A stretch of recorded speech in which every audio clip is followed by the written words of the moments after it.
បែបនេះអ្នកទាំងនេះអាចមើលបានខ្ញុំនឹងកាត់តើវាមានការងាយស្រួលក្នុងការប្រើប្រាស់បែបម៉េចអញ្ចឹងនៅពេលដែលអ្នកគ្នាច្បាច់បែបនេះរហូតទៅវានឹងកាត់បែបនេះអញ្ចឹង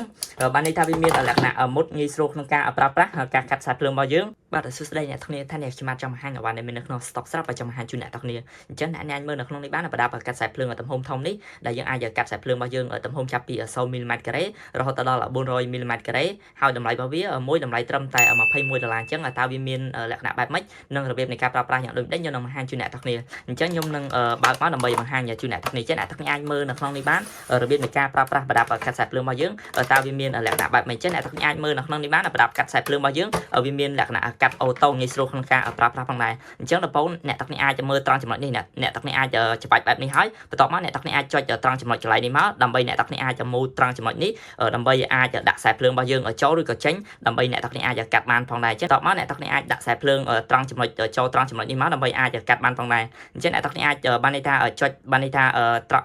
ថាច្បាច់ចុចត្រង់ចំណុចនេះដើម្បីអ្នកទាំងគ្នាអាចដាក់ខ្សែភ្លើងចូលដោយអ្នកទាំងគ្នាអាចចង់បានទំហំប៉ុណ្ណាអាស្រ័យទៅលើអ្នកទាំងគ្នាចង់បានចឹងអ្នកទាំងគ្នាអាចមើលត្រង់ចំណុចនេះបានច្បាច់ត្រង់ចំណុចកន្លែងនេះមកហើយបន្តមកអ្នកទាំងគ្នាអាចមើលត្រង់ចំណុចទំហំនេះបានហើយបន្តមកអ្នកទាំងគ្នាអាចមើលបានខ្ញុំនឹង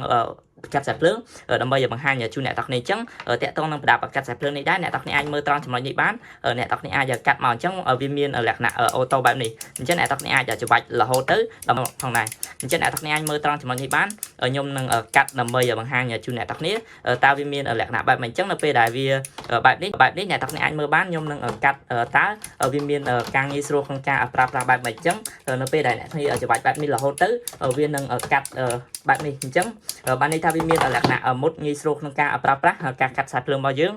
ចាប់ពីទំហំ0មីលីម៉ែត្រការ៉េរហូតដល់400មីលីម៉ែត្រការ៉េបានផងដែរអញ្ចឹងរបៀបនៃការប្រើប្រាស់គឺវាមានលក្ខណៈបែបនេះអញ្ចឹងអ្នកទាំងគ្នាអាចច្បាច់ត្រង់ចំណុចនេះមកដើម្បីអ្នកទាំងគ្នាអាចសេរីត្រង់ចំណុចដែលអ្នកទាំងគ្នាចង់បិទឬក៏បើកទំហំដែលអ្នកទាំងគ្នាចង់ដាក់ខ្សែភ្លើងត្រង់ចំណុចនេះអញ្ចឹងវាមានលក្ខណៈងាយស្រួលក្នុងការប្រើប្រាស់វាមានងាយស្រួលការប្រើប្រាស់បែបនេះហើយប្រដាប់កាត់ខ្សែភ្លើងនេះដែរវាមានលក្ខណៈមាំធន់ងាយស្រួលក្នុងការប្រើប្រាស់ហើយកាត់ខ្សែភ្លើងរបស់យើងមុតបានល្អផងដែរហើយខ្ញុំបាទធានារបស់ថ្មីសុទ្ធសិន100%ជូនអ្នកទាំងគ្នាមានប្រអប់ផងដែរហើយបើសិនបើគ្នាចង់បានខ្ញុំបានមាននៅក្នុង stock ស្រាប់ហើយទិញភ្លាមបានភ្លាមផងដែរហើយខ្ញុំបានមានវីដេអូរបៀបនៃការប្រើប្រាស់វាមានលក្ខណៈបែបនេះហើយបើសិនបើគ្នាយកទៅប្រើប្រាស់ហើយមានចម្ងល់ឬក៏មានសំណួរអីអាចសួរខ្ញុំបាទបន្ថែមបានហើយបើសិនបើគ្នាចង់បានអាចតាក់ទងតាមលេខទូរស័ព្ទឬក៏តាមលេខ Telegram ខ្ញុំបាទបានខ្ញុំបាទសូមអរគុណ